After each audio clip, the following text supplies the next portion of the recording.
So hello everyone, civil सेवा मार्गदर्शन में आपका स्वागत है।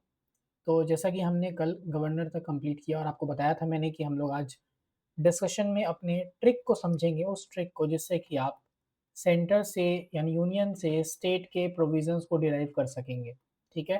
तो ये ट्रिक आज हम लोगों को कवर करना है और इसके तो देखिए हम लोग जब आप पढ़ लेंगे इसको, तो आपको आर्टिकल 72 से अगर 123 आर्टिकल तक आपको मालूम है कि क्या-क्या चीज़ें हैं यूनियन की, तो आप इससे स्टेट में 161 से लेकर 213 तक के आर्टिकल्स डिराइव कर लेंगे। यानी कि अगर आपको 52 आर्टिकल्स मालूम है तो आपके पास टोटल 105 आर्टिकल कवर हो जाएगा, 52 इधर और 53 इधर।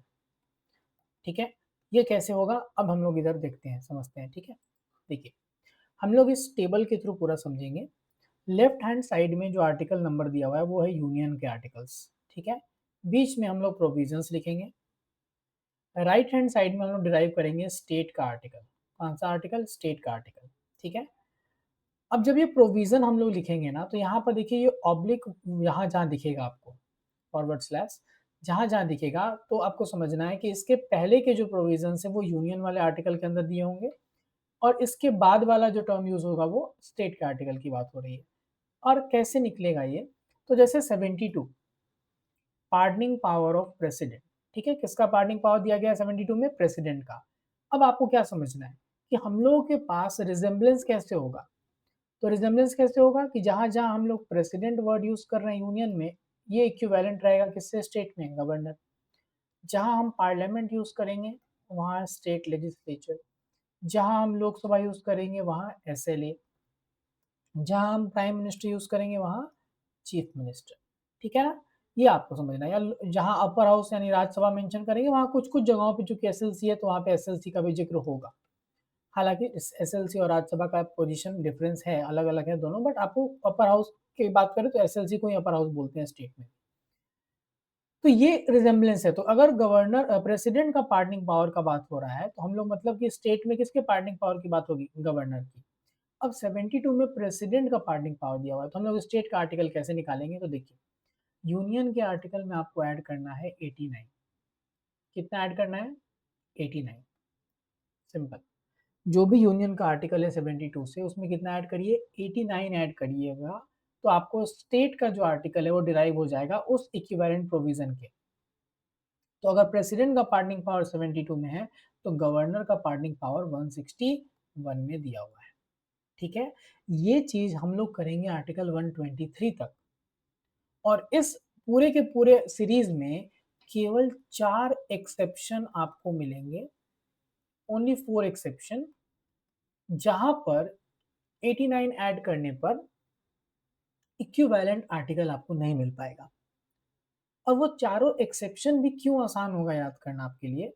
क्योंकि इन चारों को लॉजिक बहुत कॉमन है और बहुत क्या कह सकते हैं, क्लियर कट है कि क्यों रिजेम्बलेंस नहीं हो पाएगा 4 जगहों पे, वो आपको समझना भी बहुत आसान होगा, वो लॉजिकल है पूरा, हम आपको बताएँगे कैसे। ठीक है? तो सबसे पहला 72 था pardoning power of president, state में गवर्नर 161। 73 में दिया हुआ है कि यूनियन का एग्जीक्यूटिव पावर का एक्सटेंड क्या होगा? तो 89 ऐड करिए, 162 में किसका? स्टेट का जो एग्जीक्यूटिव पावर है उसका एक्सटेंड दिया होगा। 74 क्या कहता है कि प्रेसिडेंट एडवाइस पे काम करेंगे किसके? पीएम जो सीओएम को हेड कर रहे होंगे उनके। तो सिमिलरली गवर्नर किसके एडवाइस पे काम करेंगे? सीएम जो किसको हेड करेंगे? सीओएम को। तो वो 163 में दिया होगा, 89 ऐड करते चले जाना है। 75 में दिया हुआ है कि प्राइम मिनिस्टर और बाकी मंत्रियों का अपॉइंटमेंट प्रेसिडेंट करेंगे, तो उसी तरह से राज्य के अंदर गवर्नर, सीएम और बाकी मिनिस्टर्स का अपॉइंटमेंट करेंगे। ठीक है? तो 164 में ही दिया हुआ है। 76 में जब अटॉर्नी जनरल ऑफ इंडिया है यानी यूनियन लेवल का जो केंद्र सरकार का वकील होता है वो, तो स्टेट में इसको बोलते हैं एडवोकेट जनरल। तो 89 ऐड कीजिए, 165 में क्या मिलेगा? Advocate general. 77 में दिया गया है कि प्रेसिडेंट रूल बना सकते हैं ताकि यूनियन गवर्नमेंट के काम-काज, बिज़नेस को अच्छे से ट्रांज़ैक्ट किया जा सके। तो ऐसा सिमिलर प्रोविज़न गवर्नर करेगा स्टेट में कि स्टेट गवर्नमेंट का बिज़नेस अच्छे से हो सके, ये 166 में है। 78 में प्रेसिडेंट किसी भी समय इन्फॉर्मेशन माँग सकते थे पीएम से, तो सिमिलरली 167 में कौन माँग सकेगा? गवर्नर माँग सकेंगे सीएम से। 79 कहता है कि प्रेसिडेंट जो है वो पार्लियामेंट का हिस्सा है, तो उसी तरह से 168 कहेगा कि गवर्नर किसका हिस्सा है, स्टेट लेजिस्लेचर का। अब आया पहला एक्सेप्शन। सो एक्सेप्शन 1 आर्टिकल 80 में मिलेगा। क्यों मिलेगा, लॉजिक समझ लेंगे तो एक्सेप्शन याद करना मुश्किल भी नहीं होगा आपके लिए। 80 में दिया हुआ है कॉम्पोजिशन ऑफ राज्यसभा। राज्यसभा का कॉम्पोजिशन का मतलब हुआ कि अपर हाउस में क्या स्ट्रेंथ होगा, किस तरह से मेंबर्स चुने जाएंगे, ये सब कुछ। अब कायदे से क्या होना चाहिए स्टेट का अपर हाउस, एसएलसी, तो उसके बारे में कॉम्पोजिशन होना चाहिए यहाँ पर, लेकिन नहीं। क्यों ऐसा नहीं है, क्योंकि एसएलसी हर जगह तो है ही नहीं। समझिएगा, यहाँ पे पहला एक्सेप्शन का हम आपको बैकिंग समझाते हैं। 80 में दिया हुआ है कॉम्पोजिशन किसका, राज्यसभा का। राज्यसभा कैसा हाउस है, अपर हाउस। तो अपर हाउस स्टेट में किसको बोलते हैं, एसएलसी को। तो यहाँ पर 169 में एसएलसी का कॉम्पोजिशन होना चाहिए, लेकिन नहीं है। क्यों नहीं है, क्योंकि हर जगह एसएलसी है ही नहीं। बाई कैमरलिज्म स्टेट में कंपलसरी नहीं है ना, इसीलिए पहले 169 में क्या चीज देना जरूरी है कि एसएलसी बनाना है तो कैसे बनेगा, या अगर कहीं बना हुआ है तो हटेगा कैसे, मतलब उसके एग्जिस्टेंस के ऊपर पहले बात होगी ना, तब तो कॉम्पोजिशन की बात आ रही है ना। लोकसभा राज्यसभा दोनों क्या है, एग्जिस्ट कर रहा है, तो कॉम्पोजिशन वहां पे हमने राज्यसभा का डायरेक्टली देख लिया। बट आपके यहाँ पर एसएलसी स्टेट्स में तो है ही नहीं, बहुत जगह पे सिर्फ 6 ही जगह पे है। तो इसीलिए पहला प्रोविजन क्या होना आपको जेन्युइन दिख रहा है या लॉजिकल लग रहा है, कि पहले उसको बनाओ तो उसका एग्जिस्टेंस तो हो। तो इसीलिए क्रिएशन यानी बनाना या हटाना, एबोलिशन ऑफ एसएलसी आपको मिलेगा 169 में। ये पहला एक्सेप्शन हुआ आपको जो यहाँ पे आपको दिख रहा है, ठीक है। क्रिएशन या एबोलिशन ऑफ एसएलसी, कॉम्पोजिशन पहले नहीं आएगा इसका। 81 में लोअर हाउस का कॉम्पोजिशन है लोकसभा का, तो वहां तो स्टेट में हर जगह लोअर हाउस है ही, तो वहां पे एसएलए का कॉम्पोजिशन हो गया 170 में। अब आया दूसरा एक्सेप्शन 82 में, रीएडजस्टमेंट आफ्टर ईच सेंसस। तो आर्टिकल 82 क्या कहता है कि जैसे ही सेंसस का लेटेस्ट डेटा अपडेट हो जाएगा, सीट्स का रीएडजस्टमेंट लोकसभा में कराया जाएगा, और जो रिजर्वेशन होती है जिन सीट्स की, उनका रोटेशन भी होगा। तो अब देखिए यहाँ पे 82 में ही पार्लियामेंट के पास पावर है कि वो रीएडजस्टमेंट जब करेंगे तो वो रीएडजस्टमेंट स्टेट्स का भी पार्लियामेंट ही कराता है, मतलब डिलिमिटेशन कमीशन के थ्रू ही, ठीक है। और 170 आर्टिकल में जहां पे एसएलए का कॉम्पोजिशन हमने डिस्कस किया, इसके जस्ट पहले वाला आर्टिकल की बात करें तो अब हमने क्या किया, जानबूझकर इसी आर्टिकल में एक क्लॉज ऐड कर दिया कि जो सीट हैं किसमें, एसएलए में, उनका जो कॉन्स्टिट्यूएंसी का बाउंड्री है वो सेंसस के डेटा के अकॉर्डिंग अपडेट होता रहेगा। क्यों ऐसा हुआ, हमने जब एसएलए का कॉम्पोजिशन 170 में पढ़ा, ठीक है, 170 में जब एसएलए का कॉम्पोजिशन दिया हुआ है कि इसमें इतना मेंबर हो सकता है, किस तरह से मेंबर्स चुने जाएंगे, रिजर्वेशन होगा कि नहीं होगा, ये सब कुछ, तो उसी में एक क्लॉज ऐड करके कह दिया गया कि जितनी सीट्स हैं वो सीट्स हर सेंसस के डेटा आने के बाद रीएडजस्ट होंगी, उनका बाउंड्री ड्रॉ किया जाएगा। ये जानबूझ के इसलिए किया गया कि हम एक आर्टिकल बचा सके, 171 खाली छोड़ सके, क्योंकि 171 यानी 82 के इक्विवेलेंट क्या आता है, 171। 82 में रीएडजस्टमेंट था, हमने इसको 170 में दे दिया। क्यों 171 खाली रखा, क्योंकि एक चीज जो है वो अभी हमने कंप्लीट नहीं किया स्टेट में, उस प्रोविजन को ऐड कर लेंगे, और वो क्या है कि अगर एसएलसी बना है तो उसका क्या, कॉम्पोजिशन।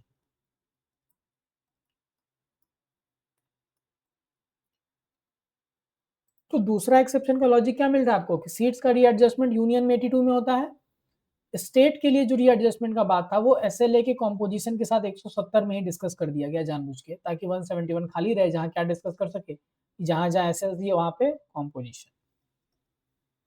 तो दोनों एक्सेप्शन लॉजिकल लगा आपको।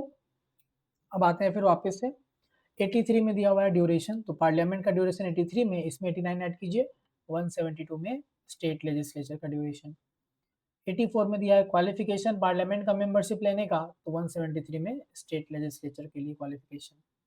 85 में सेशन को बुलाना, डिसॉल्व करना, मतलब लोकसभा और एसएलए को डिसॉल्व करना या सेशन खत्म करना, तो ये 85 में पार्लियामेंट के लिए हो गया, 174 में स्टेट लेजिस्लेचर। 86 में प्रेसिडेंट मैसेज भेज सकते हैं हाउस को पार्लियामेंट के, 175 में गवर्नर स्टेट लेजिस्लेचर को मैसेज भेज सकते हैं। 87 में प्रेसिडेंट हर साल जो पहली मीटिंग होगी, पहला सेशन होगा, उसकी शुरुआत एक एड्रेस से करते हैं। सो सिमिलरली गवर्नर 176 में करेंगे ये। 88 में दिया गया है कि जो मंत्री हैं, अटॉर्नी जनरल हैं, ये पार्लियामेंट के किसी भी हाउस में पार्टिसिपेट कर सकते हैं, वोट नहीं देंगे। सिमिलरली मंत्री या एडवोकेट जनरल स्टेट में पार्टिसिपेट कर सकते हैं, स्टेट लेजिस्लेचर में वोट नहीं देंगे। ठीक है, यहाँ 88 तक समझ में आ गया। अब आइए तीसरा एक्सेप्शन। तीसरा एक्सेप्शन भी लॉजिकल है। देखिए यहाँ पे आते हैं 89, 90, 91, 92। 89 में लिखा हुआ है कि एक चेयरमैन होगा और जो वाइस प्रेसिडेंट ही होता है, चेयरमैन कहाँ का, राज्यसभा का, और एक डिप्टी चेयरमैन होगा। ठीक है, 90 क्या कहता है कि इनकी ऑफिस किस किस तरह से खाली हो सकती है, वैकेंसी। 91 क्या कहता है कि जब इनकी खाली होगी वैकेंसी, मतलब वैकेंसी रहेगा सीट, तो अगर चेयरमैन नहीं है तो डिप्टी चेयरमैन उसका काम करेगा, अगर ये भी नहीं है तो प्रेसिडेंट बताएंगे कि कौन काम करेगा। ये लिखा हुआ है। और 92 में लिखा हुआ है कि जब इनको हटाने की बात चल रही होगी, रिमूवल, तो ये प्रिसाइड नहीं करेंगे। ये क्या नहीं करेंगे, उस समय प्रिसाइड नहीं करेंगे। ठीक है, ये लिखा हुआ है। 93 में, 94, 95 और 96, इसमें क्या है देखिए ध्यान से। 93 में लिखा हुआ है एक स्पीकर होगा लोकसभा का और एक डिप्टी स्पीकर होगा, आपस में चुने जाएंगे। 94 कहता है इनकी सीट किस तरह से वैकेंट हो सकती है। 95 कहता है कि अगर वैकेंसी है तो कौन काम करेगा, तो पहले डिप्टी स्पीकर को, फिर प्रेसिडेंट डिसाइड करेंगे अगर दोनों ही नहीं है तो। और 96 कहता है कि दे कैन नॉट प्रिसाइड जब इनका रिमूवल चल रहा हो। प्रोविजन सिमिलर है। बस क्या ध्यान दीजिएगा, यानी ये पहला 4 आर्टिकल जो है वो हम लोग डिस्कस किए किसके बारे में, officer of Rajya Sabha, upper house. और बाद का 4 आर्टिकल हमने डिस्कस किया किसके बारे में, officer of Lok Sabha, lower house. तो अब 89 ऐड करते हैं, 178, 179, 180, 181, 182, 183, 184, 185।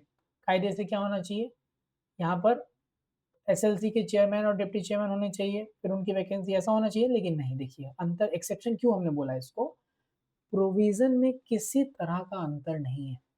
प्रोविजन में कोई तरह का अंतर नहीं दिखेगा, प्रोविजन सब कुछ सेम रहेगा। बस क्या अंतर है कि यूनियन में जो अपर हाउस है उसका ऑफिसर का प्रोविजन पहले है, लोअर हाउस वाला बाद में है। स्टेट में पहले लोअर हाउस के ऑफिसर यानी ऑफिसर ऑफ एसएलए, और बाद का 4 आर्टिकल जो है वो ऑफिसर ऑफ एसएलसी के बारे में दिया है। बस अपसाइड डाउन जो है वो आर्टिकल्स दिए गए हैं, बाकी कोई अंतर नहीं है। यानी कि 178 में क्या लिखा होगा, speaker and deputy speaker of SLA. 179 में उनकी वैकेंसी, 180 में अगर वो नहीं है तो कौन काम करेगा, और 181 में वो प्रिसाइड नहीं करेंगे जब हटाने की बात चल रही हो। और 182 से 185 में क्या दिया होगा, पहले एक चेयरमैन और एक डिप्टी चेयरमैन एसएलसी का, वैकेंसी, कौन एक्ट करेगा और प्रिसाइड नहीं करेंगे। तो प्रोविजन में कोई अंतर नहीं है, बस अपसाइड डाउन अरेंजमेंट इसका दिया हुआ है। ठीक है, ये आपका तीसरा एक्सेप्शन है, समझ में आ गया। इसका भी लॉजिक क्या है, हर राज्य में एसएलसी नहीं है इसलिए उसके ऑफिसर को पहले डिस्कस नहीं करते हैं, और जहाँ है भी वहाँ वो एसएलए से एक अनइक्वल स्टेटस इंजॉय कर रहा है, मतलब एसएलए से कमजोर है। हम लोग पढ़ेंगे अगले लेक्चर में जब कल, तो आपको समझ में आ जाएगा कि एसएलए और एसएलसी में SLA has more power as compare to SLC. ठीक है, तो ये आपको बस ध्यान देना है यहाँ पे, ये आपको तीसरा एक्सेप्शन है। नाउ आगे बढ़ते हैं। 97 कहता है कि जो ऑफिसर्स होंगे चाहे पार्लियामेंट हो या एसएल हो, उनके सैलरी और अलावेंस के बारे में। तो पार्लियामेंट वाला 97, स्टेट लेजिस्लेचर वाला 186। 98 में है सेक्रेटेरिएट ऑफ पार्लियामेंट, तो पार्लियामेंट को असिस्ट करने के लिए सेक्रेटेरिएट होता है, उसका स्टेट लेजिस्लेचर को असिस्ट करेगा सेक्रेटेरिएट, वो 187 में दिया हुआ है। 99 में मेंबर्स को शपथ दिलाने का प्रोविजन, इनको शपथ कौन दिलाता है, प्रोटम स्पीकर। कौन शपथ दिलाता है, प्रोटम स्पीकर। 100 कह रहा है voting in the house and quorum. Quorum मालूम है आपको, मिनिमम स्ट्रेंथ जो कि प्रोसीडिंग कंडक्ट करने के लिए चाहिए 110 अभी के समय में। ये स्टेट लेजिस्लेचर में कोरम किस आर्टिकल में, 188, सॉरी 189, 188 में ओथ है, 189 में कोरम है। फिर 101 में सीट का वैकेशन, किस किस तरह से मेंबर की सीट खाली हो सकती है, डिस्क्वालीफाई हो गए, हटा दिया गया, वो सारा कुछ। 102 किन ग्राउंड्स पे डिस्क्वालीफाई हो सकते हैं, तो स्टेट लेजिस्लेचर वाले के लिए 191, 102 एमपी के लिए। 103 में इन ग्राउंड्स पे डिस्क्वालिफिकेशन का डिसीजन जो है वो कौन लेता है, एमपी के केस में प्रेसिडेंट और स्टेट वाले केस में गवर्नर। किसके एडवाइस पे? Election commission of India. 104 कि अगर आपने बिना शपथ लिए बैठे और आप वोट किए तो उसके लिए पेनाल्टी लगती है, तो 104 और 193। 105 पार्लियामेंट का प्रिविलेज था, तो 194 स्टेट लेजिस्लेचर का प्रिविलेज, जो हमने पढ़ा था पूरा, पार्लियामेंट्री प्रिविलेज। फिर एमपी और एमएलए एमएलसी की जो सैलरी अलावेंस है वो 106 और 195 में दिया हुआ है। बिल जो प्रोसीजर था हमने पढ़ा था, इनैक्टमेंट ऑफ बिल, वो 107 और 196। अब लास्ट एक्सेप्शन चौथा, 108। अब 108 में आपने पढ़ा हुआ है कि 108 में क्या चीज दिया हुआ है? Joint sitting of parliament. अब लॉजिक इसका आप कैसे समझ लोगे? ज्वाइंट सिटिंग प्रेसिडेंट पार्लियामेंट में क्यों बुलाते हैं? जब दो हाउस के बीच में डेडलॉक हो जाए, लोकसभा और राज्यसभा में क्या हो जाए, डेडलॉक हो जाए, तो ज्वाइंट सिटिंग आता है उसको सुलझाने के लिए। कैसे स्टेट में ये पॉसिबल हो पाएगा जब हर जगह दो हाउस है ही नहीं? तो ज्वाइंट सिटिंग स्टेट में पॉसिबल नहीं है, उसका दो वजह है। एक तो हर जगह एसएलसी नहीं है, दूसरा जहां है भी एसएलसी का पावर क्या है?